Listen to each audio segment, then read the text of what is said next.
as we heard the broadcast on forum, we heard Erwin, we shut the office down, we turned the radio up, and we took copious notes as to exactly why you are in the right, why we are in the right, why the USF administration, and by the way, I'm an alumnus of University of San Francisco, why it is completely reprehensible as to the fact that they decided to corporatize an amazing community-driven radio station like KUSF.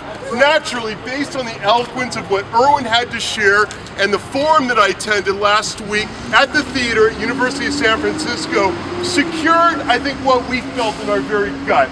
That it's time we speak out, we be forceful about the demand that the University of San Francisco rescind their decision to sell KUSF because of their own profiteering motives, to sell to a station of all stations and one in Los Angeles, to completely subvert the amazing 33-year or so programming that really brought together an intelligent, brilliant, diverse family from around San Francisco that represented the very kind of values and ideals and the outlook that is representative of San Francisco. So it's frustrating.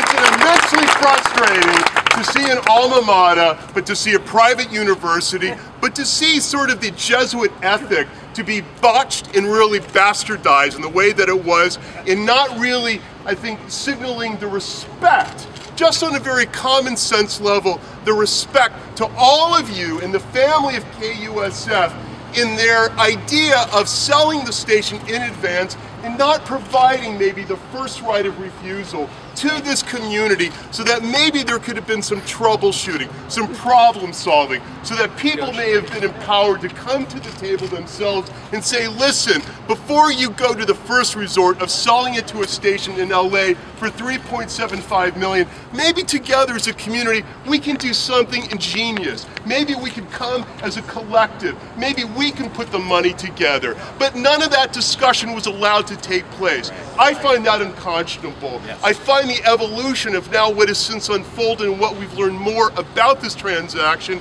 completely worthy of fact that today at the Board of Supervisors meeting, I'll be introducing a resolution. It's already been co-sponsored by Supervisors Eric Marr and John Avalos. Yeah. I'm sure others